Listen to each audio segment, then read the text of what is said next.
Assalamualaikum warahmatullahi wabarakatuh. Bismillahirrahmanirrahim. Alhamdulillahi sholatu wassalam alaika wal ali ayya khairal anam. Rabbun karim ba'anta dzulfulin azim. Masfa'lana fasfa'lana indal karim. Ya ayyuhal ghawthu salamu alaika rabbini bi'idnillah. Wangdur ilayya sayyidi binadirah musillatil hadrati aliyah. Amma ba'du.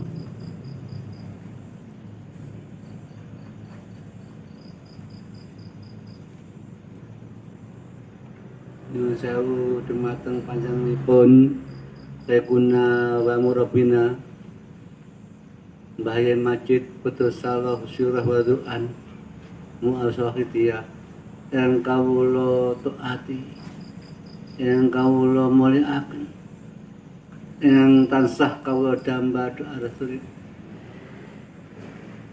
wal mukarramah Mbah Yai Sofiyah Majid radhiyallahu anha sebagai mulahidiyah ingkang kula taatan, yang tansah kula damba doa Rasul.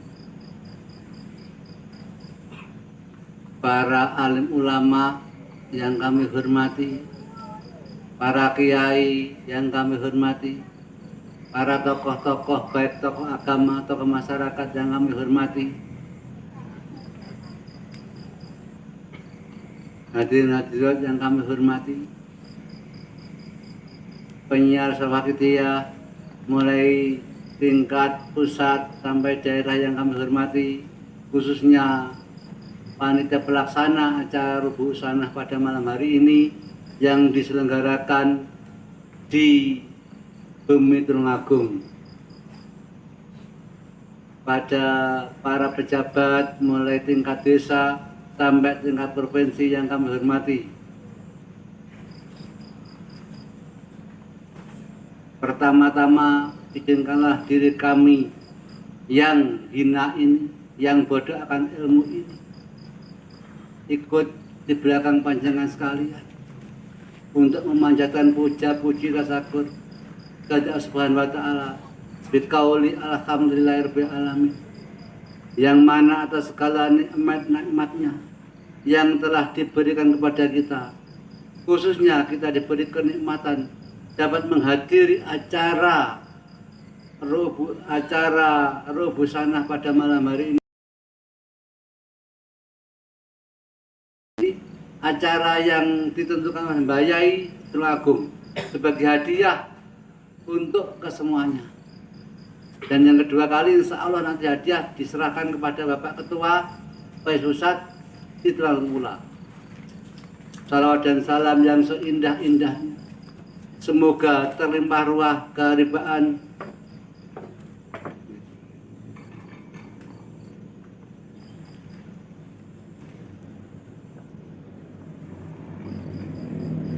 salawat dan salam yang seindah-indahnya semoga terlimpah ruah keharibaan junjungan kita Shahibus Syafaat, penolong umat, baginda Nabi Muhammad sallallahu alaihi wasallam wa ala alihi wa dzurriyyatihi wa sahbihi wa sa'iyam bi'al musallin wal malaikati muqarrabin alaihi wasallam. Salam ikraman wa mahabbatan dengan penuh takdim. Marilah kita haturkan pada para auli Allah min awali hingga akhir, wabil khusus beliau ghadir zaman panjang bayi Majid Qudus Qulus Bardu, dengan harapan beliau-beliau yang kami sebut di atas berkenan memberikan jangkungan, syafaat, dukungan nadrah barokah kepada kita semua, sehingga khususnya acara pada malam hari ini benar-benar membawakan manfaat maslahah fitini wa dunya akhirah, sehingga masyarakat lekas berbondong-bondong faqirullah wa rasulullah. Dulur-dulurku pengamal sing tak tresnani, sebenarnya saya tidak pantasnya berada di sini. Bagi saya pribadi ini sangat berharga. Bagi saya pribadi penghormatan ini sangat berharga. karena saya adalah orang yang tidak pantas ada di sini. Saya jauh dari pantas. Saya orang yang bodoh, saya orang yang hina. Akan tetapi demi tugas yang mulia, demi program seorang terpilih, yaitu Mbak Ima Cikoto Solo, akhirnya kami memberanikan diri untuk menerima tugas yang dipercaya kepada diri saya pribadi, yang menurut saya tidak sepantasnya menerima kehormatan seperti ini. Oleh karena itu saya ucapkan ribuan terima kasih pada panitia pelaksana, khususnya kepada saudara wajah yaitu Bapak Nurhadi, dengan iring doa jazakumullahu khairati wa sa'adati dunya wal akhirah. Amin amin. Oleh karena itu sehubungan saya mendapat anugerah yang sangat besar, sehubungan anugerah ini tidaklah seimbang dengan kondisi saya, dengan keadaan saya. Oleh karena itu mengenai soal-soal yang akan saya sampaikan, saya mohon maaf yang sebesar-besarnya, lebih-lebih yang tidak berkenan di hati panjenengan sekalian. Hadirin-hadirin yang kami hormati, tadi sudah disinggung-singgung oleh saudara Aisyah Ratu, yang mana beliau Mbah Yai itu sebagai orang terpilih dan dipilih Allah Subhanahu wa Ta'ala untuk pembenahan keimanan anak-anak manusia. Maaf, bukan pembenahan keimanan, akan tapi pembenahan keimanan yang ada dalam diri anak-anak manusia. Jangan salah paham. Karena iman sudah baik, iman sudah sempurna. Di sini Mbah Yai ditugasi Allah Subhanahu wa Ta'ala untuk membenahi, memperbaiki keimanan anak-anak manusia. Bukan memperbaiki iman, memperbaiki keimanan anak-anak manusia. Karena apa? Sudah sifat anak-anak manusia yang mana ingin menang, ingin bahagia, ingin senang. Tidak seorang pun anak-anak manusia yang ingin sedih, ingin kalah, ingin menderita.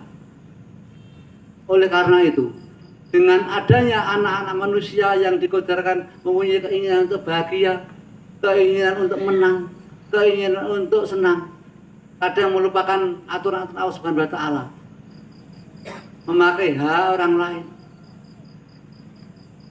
sehingga menyalahi aturan daripada Allah Subhanahu wa Ta'ala.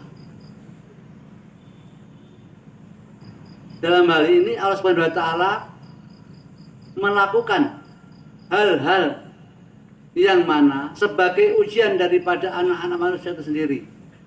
Seingat dalam Tarikh itu kata Allah Subhanahu wa Ta'ala pada iblis ketika Azazil itu diturunkan derajatnya menjadi iblis, itu mohon pada Allah, ya Allah, saya mau derajat saya panjang turunkan menjadi iblis, tapi izinkanlah saya menggoda anak turunnya Nabi Adam. Apa kata Allah? Saya izini, sekaligus saya tambah ilmu. Tapi jawab Allah, tapi jangan diharap bisa menggoda anak turunnya Nabi Adam yang taat kepadaku. Sehubungan anak-anak manusia itu mempunyai rasa ingin menang, ingin bahagia, tidak ingin kalah. Disitulah celah iblis menggoda. Dan iblis berjanji pada Allah, ya Allah, akan aku goda anak-anak turun Nabi Adam dari arah depan, arah belakang, arah samping, arah atas, arah bawah, agar tidak ada ruang untuk bersyukur kepadamu. Sehingga Allah Subhanahu wa Ta'ala memberikan aturan-aturan untuk melindungi orang-orang yang taat pada Allah Subhanahu wa Ta'ala. Allah Subhanahu wa Ta'ala memilih orang-orang terpilih untuk menjaga orang-orang yang taat kepada Allah Subhanahu wa Ta'ala. Nabi Adam sampai terakhir Nabi Muhammad SAW, mulai dari Sayyidina Hasan sampai terakhir Mbah Yai yang ke-24. Intinya orang-orang yang terpilih itu untuk menyelamatkan dari godaan iblis, dari gangguan iblis yang awalnya diizinkan Allah Subhanahu wa taala untuk menggoda. Dan di tahun 63 Mbah Yai Majid Qaddasallahu sirrahu itu diberi tugas oleh Allah Subhanahu wa taala Rasulullah. Dan pada saat itu Rasulullah diantar oleh malaikat Jibril menemui Mbah Yai. Dan pertama Mbah Yai menolak. Artinya menolak bukan arti penolakan. Beliau mau menolak artinya beliau tidak merasa tidak mampu. Sampai ketiga kalinya. Dan akhirnya peringatan itu keras sekali, sehingga Mbah Yai mengalami demam dan sebagainya. Apa isi peringatan itu? Mbah Yai kalau tidak mau menyelamatkan umat, semua dosa orang-orang sedunia disuruh menang Mbah Yai. Akhirnya beliau mau dengan adanya peringatan itu, akhirnya beliau memberanikan diri untuk menerima tugas itu. Alhasil mulai tahun 63 sampai tahun 80 itu penciptaan sholawat demi sholawat, sholawat demi sholawat. Dan mulai tahun itu pula beliau sangatlah, kalau menurut saya yang hina, saya yang bodoh ini sangat menderita. Beliau sudah tidak berpikir apa, beliau berpikir bagaimana cara membenahi umat, bagaimana cara membenahi keimanan anak-anak manusia. Sehingga dalam diri beliau itu hanya ada satu keinginan, agar anak-anak manusia menjadi golongan orang yang beriman kepada Allah Subhanahu wa taala. Anak-anak manusia yang kala itu mengalami kebejatan, artinya kebejatan dalam hal jahiliyah modern.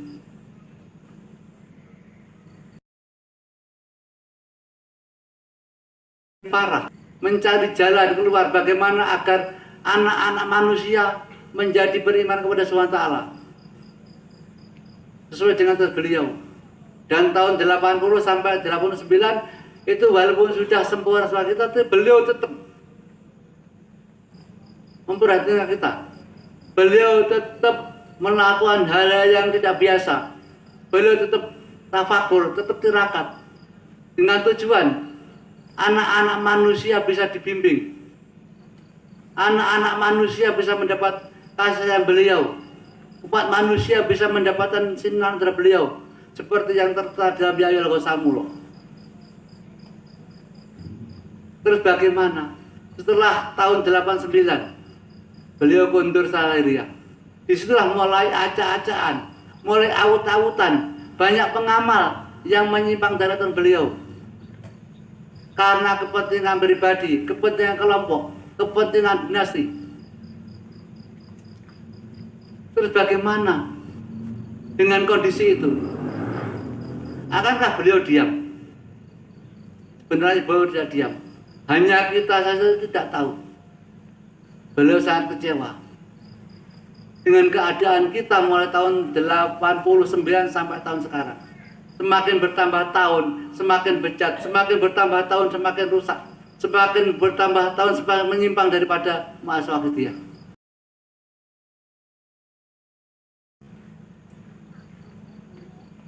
Dikarenakan mereka itu mengatakan, saya yakin kepada Mbah Yai, saya yakin kepada Mbah Yai, saya ikut Mbah Yai. Tapi kenyataannya hanya di bibir. Kalau mereka benar-benar ikut Mbah Yai, kenapa saya tidak ada hal untuk mengintip, untuk mengoreksi orang lain. Saya tidak ada maksud untuk merendahkan orang lain, menyalahkan orang lain. Tapi setelah beliau kondur Salariah, tadi sudah disinggung Mbah Woto sebagai ketua PSW Tulungagung tentang surat wasiat 9 Mei 86. Jawabnya gini, hendaknya pengamal Wahidiyah menjadi kesatuan yang utuh. bersatu menjadi kesatuan yang utuh, tidak terpecah-pecah. Berat sama dipikul, ringan sama dijinjing. Ya boleh begitu. Samping itu beliau juga mendahulukan acara-acara besar seperti Mujahadah Kubro, hendaknya digarisbawahi, saya minta dilaksanakan di Pondok Kedunglo. Kalau tidak ada udzur yang tidak bisa dielakkan. Artinya beliau meminta kepada kita, hendaknya saya minta, itu jelas, hendaknya saya minta dilaksanakan di pusat lahirnya Sawakijaya itu Pondok Kedunglo. Dan perlu saya jelaskan, banyak orang-orang di sini mengartikan pondok pesantren, maaf. Banyak yang mengartikan orang-orang di sini pondok pesantren Kedunglo, bukan. Pondok Kedunglo. Artinya bukan pondok pesantren Kedunglo. Sehingga dengan adanya kesalahpahaman ini, maaf, kesalahpahaman ini memang disengaja atau tidak. Yang jelas mereka banyak yang mengatakan bahwa pondok pesantren Kedunglo di Kuasa Kreatif tidak bisa melakukan Mujahadah Kubro di sana. Maaf, ini Mbak Ye bukan mengatakan pondok pesantren, Pondok Kedunglo. Jadi Pondok Kedunglo sebenarnya wilayahnya itu milik Mbah Ma'ruf, mulai dari farmasi sampai batas selatan Gang 5. Tempatnya Gus Yaya, tempatnya Gus Sami itu masih Pondok Kedunglo. Dan Pondok Pesantren Kedunglo yang pertama di tempatnya Gus Kamit. Jadi Mbah Ye Ma'ruf mendirikan Pondok Pesantren Kedunglo yang pertama di tempat Miladah itu. Kemudian banjir tidak bisa ditempati, pindah ke Pondok Kedunglo yang sekarang dikuasai Belatin.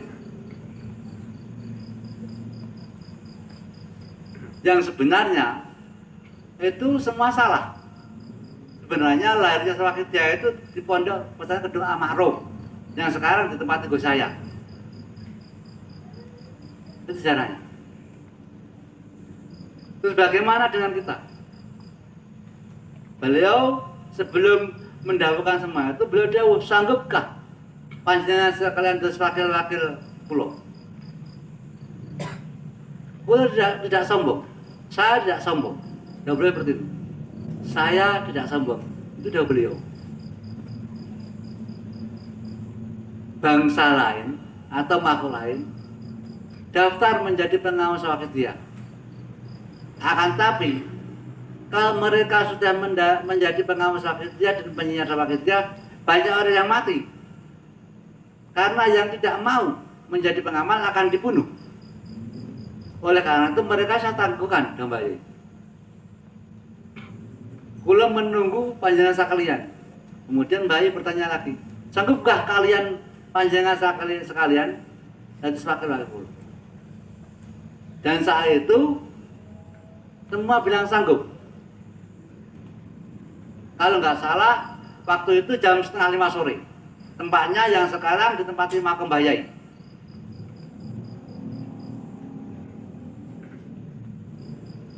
Mereka semua sanggup. Mbah Yai itu jauh. Tapi ada syaratnya. Kalau sanggup, Allah Sang Maha mendengar menjadi saksinya. Apa syaratnya? Al-wakilu muas wakil. Yang wakili harus sesuai dengan yang diwakili. Pada intinya, setiap pengamal itu adalah wakil beliau. Terus sekarang mari kita introspeksi. Selama tahun 89 sampai sekarang. Jangan tahun 86, itu terlalu jauh. Karena apa? Karena Kubro Wadah. Beliau juga menanyakan itu lagi. Saat itu malam terakhir, malam Senin, beliau Mbah Yai fatwa dari dalam kamar. Karena fisik beliau sudah tidak mungkin datang ke podium. Dan dalam Kubro Wadah beliau juga pasti bertanya, sanggupkah panjenengan sekalian duduk wakil kula? Dan saat itu semua pengamal bilang sanggup. Kemudian Mbah Yai meneruskan, Sholawakijaya kula ijazahkan dumateng panjenengan sekalian. Panjenengan sekalian angsal ijazahkan dumateng tiyang lintung. saupamiya panjenengan sekalian nemokaken lembar wakil dia dumateng tong sampah panjenengan namakan sah-sah mawon. Jadi memiliki intinya sawakit dia tidak diwariskan. Sawakit dia tidak diwariskan sebagai layaknya perjuangan Islam. Akan tapi walaupun Islam tidak diwariskan, kita tidak boleh meninggalkan Rasulullah SAW. Begitu sawakit dia, walaupun sawakit dia tidak diwariskan, kita tidak bisa meninggalkan terbayai. Karena beliau naibur Rasul. Apa itu naibur Rasul? Beliau adalah wakil daripada beliau Rasulullah SAW yang dipilih Allah untuk menyelamatkan umat.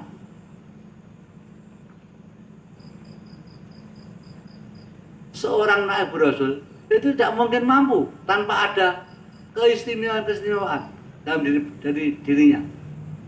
Jadi seorang naibur Rasul pasti ada keistimewaan sebagai bekal untuk membimbing, mendidik, mengarahkan, menolong umat, mengarahkan kepada fisabilillah, kepada Allah Subhanahu wa taala, kepada pengabdian antara manusia dan Tuhannya. Begitu juga dengan Mbah Yai. Mbah Yai seorang naibur Rasul otomatis diberi bekal Allah Subhanahu wa taala. Apa bekalnya? Bekalnya dua hal. Yang pertama, beliau diberi bekal sebagai shahibul nadroh, diberi hak dan wewenang Allah untuk membina, mengarahkan, menolong kita tanpa menyentuh.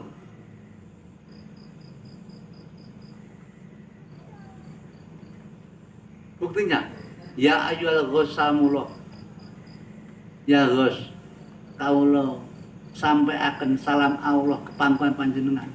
Alaika robbini binillah, bimbing lan didiklah diri kami yang hina.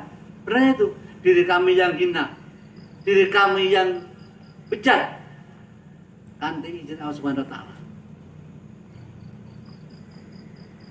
Bang durilah ya saya tipe ndro pancarilah batinnya kami kanthi sinandro panjenengan. Nah, itulah itu. Berarti nadro itu sebenarnya hanya Mbah Yai. Karena beliau yang dipercaya Allah sebagai shahibul wahidin. Jadi tanpa Mbah Yai tidak mungkin bisa. Musilat rencana terpanjang Allah Subhanahu wa taala. Itu. Terus kita sebagai pemakai jihad tanpa Mbah Yai tidak mungkin, apalagi meninggalkan. Walaupun sawah kita tidak diwariskan sebagai rakyat Islam.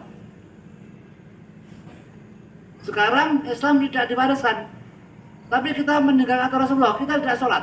Sholat hanya 2 kali. Apakah mungkin? Tidak mungkin. Pada intinya, orang Islam tidak mungkin mendengar Rasulullah, walaupun Islam tidak diwariskan. Begitu juga dengan sawakit dan ajarannya. Walaupun diwariskan, tidak mungkin bisa kita mendengar Mbah Yai. Maaf, tidak mungkin. Wiritan sampai bengoren, mujahadah sampai bengoren, sampai saya yakin tidak mungkin sampai pada semua taala. Karena beliau musyilatin, beliau yang mengantarkan kita. Sehubungan dengan itu, bagaimana sekarang tanggung jawab kita kepada Mbah Yai? Tanpa beliau kita tidak mungkin bisa sampai kepada Subhanahu wa taala. Terus siapa yang mengantarkan? Tidak ada. Lilhus. Jadi kalau kita lilhus mengikuti bimbingan Mbah Yai, otomatis sudah li Rasul, mengikuti sunnah Rasulullah. Kalau kita mengikuti sunnah Rasulullah, otomatis sudah lillah. Jadi gini, kalau kita lillah, billah itu zawqah hadiah, dan tak seorang pun mampu melakukan zawqah hadiah. Terus li Rasul itu zawqah lillah, tidak mungkin mampu manusia Yang mampu hanya para orang-orang di Allah Subhanahu wa taala. Mulai Sultan Aulia, Wali Autad, Wali Abdal dan seterusnya yang mampu. Dengan kita apa? Punya diri saya. Tidak mampu. Maka itu belum bayai. Membimbing kita dengan lurus. Dengan kita melakukan negosiasi Allah. Dengan bimbingan beliau, dengan nazar beliau, kita mampu sampai kepada Rasulullah menjadi dawab Rasulullah. Karena keramat gandul, kita diantar bayai, kita dihitung bayai. Akan tapi kalau kita menentang bayai, maaf, dalam sebuah buku dijelaskan, menentang orang terpilih satu huruf saja di alam langit, Allah Subhanahu wa taala menyatakan perang dengan orang bersangkutan. Menentang satu huruf saja di alam langit, menyatakan perang dengan dia. Bagaimana dengan dia? Bagaimana dengan kita? Artinya, satu huruf di alam langit al-falak, beberapa kata dalam sebuah kalimat. Itu contoh, beliau mengatakan pengamal tidak pandang bulu. Berarti itu 3 kata dalam sebuah kalimat. Terus kita pandang bulu. Berarti kita sudah menentang. Nah itu Allah menyatakan perang dengan orang bersangkutan. Berat. Bagi pengamal itu harus dibayai. Mengikuti tata cara yang telah ditentukan ma'alif. Seperti hanya Islam. Islam kewajibannya sholat waktu. Tanpa sholat waktu tidak bisa. Begitu juga dengan kita. Tanpa adanya aturan bayai kita tidak mengikuti, tidak mungkin bisa. Karena apa? Karena beliau yang diberi hak dan wewenang oleh Allah SWT untuk membina kita semua, bukan yang lain. Walaupun anaknya sendiri seperti saya ya, Syafi'i yang hina, Syafi'i yang bodoh, ini tidak mengikuti aturan bayai. Hancur binasa selama-lamanya. Dan Allah Subhanahu wa taala tidak mengenal duriah darah. Kalau nggak percaya, buktinya anaknya Nabi Adam, Qabil, itu Nabi, duriah darah. Sampai sekarang kalau ada orang membunuh, Qabil tetap menerima siksanya. Anaknya Nabi Nuh, Kanan. Jadi intinya duriah darah tidak berlaku di hadapan Allah apabila nyali orang terpilih.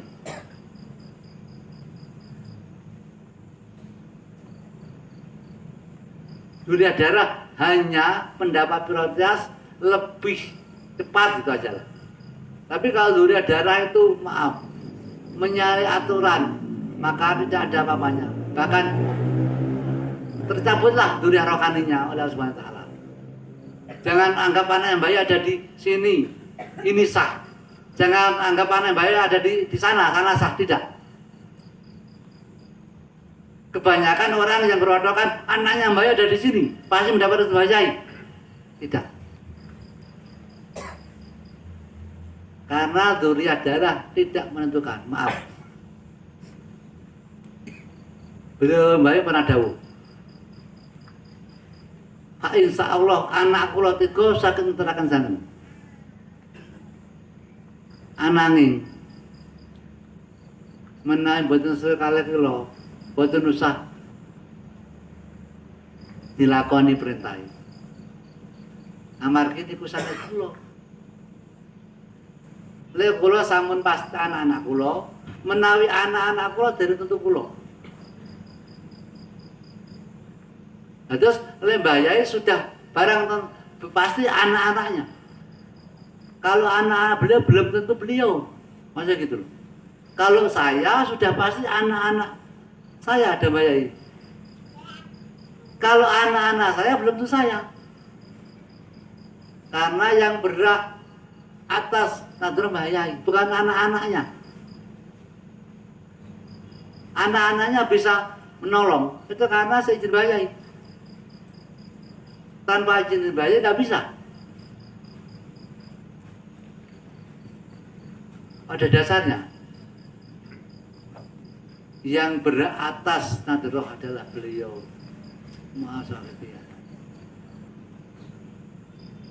Sehubungan dengan itu udah beliau. Mulai Quran diciptakan sampai sekarang tidak ada ilmu seperti Al-Wahdiyah. Apa itu loh? Kok nggak ada? Nggak ada.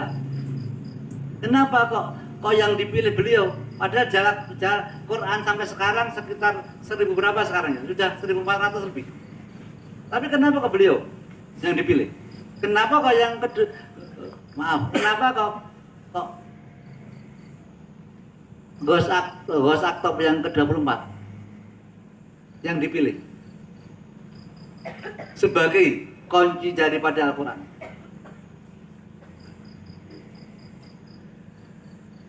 Jawabannya adalah beliau terlahir dari 2 titik, dari Sayyid dan Sarifah,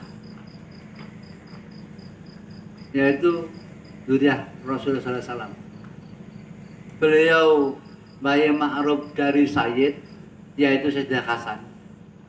Sedangkan beliau Bayi Ma'ruf, Bayi Hasanah itu dari Sarif Sayyidina Husain menikah. Kemudian terakhir beliau Bayi. Jadi pertemuan dari kedua darah cucu beliau masih satu, yaitu Mbah Yai. Tidak ada yang terjadi. Perkawinan antara cucu Sayyidina Hasan dan cucu Sayyidina Husain yang murni masih Mbah Yai. Maka beliau terpilih sebagai Sultan Aliyah sekaligus Qalbu Rasul. Beliau diberi hak Allah, wewenang untuk menciptakan ilmu itu sebagai kunci Al-Quran. Sebelum kita mengenal ajaran Wahdiyah, saya yakin, apalagi seperti saya yang bodoh, seperti saya yang hina ini, jauh dari mampu mengeterapkan Al-Quran dalam kehidupan sehari-hari. Apa itu yang dimaksud beliau? Mulai Quran diciptakan sampai sekarang, bahkan mulai buku diciptakan, tidak ada kunci, tidak ada ilmu seperti ilmu Wahdiyah, yaitu lillah, li Rasulillah. Sekarang saya buktikan dalam Al-Quran ayat Al-Zariyat 56. Bismillahirrahmanirrahim. Wa ma khalaqul jinna wal insa illa liya'budun. Artinya sudah jelas, kata Allah, aku orang gawe jin lan manungsa kejaba ibadah marang aku. Aku orang gawe jin lan manungsa kejaba ibadah marang aku. Mungkinkah kita sebagai manusia, sebagai makhluk hidup dalam setiap detik ibadah? Jadi maksudnya saya tidak menciptakan jin dan manusia kecuali ibadah kepada saya. Di sini yang dimaksud kata-kata kecuali, artinya dalam setiap saat, dalam setiap melek merem mata atau berkedipnya mata, dalam setiap naik turun nafas atau munggah mundur nafas, kita ibadah. Yakin gak mampu?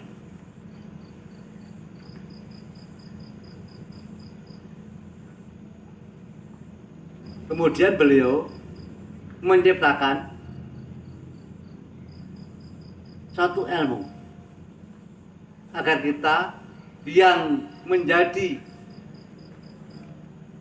pengikut beliau bisa melaksanakan Al-Quran dengan mudah,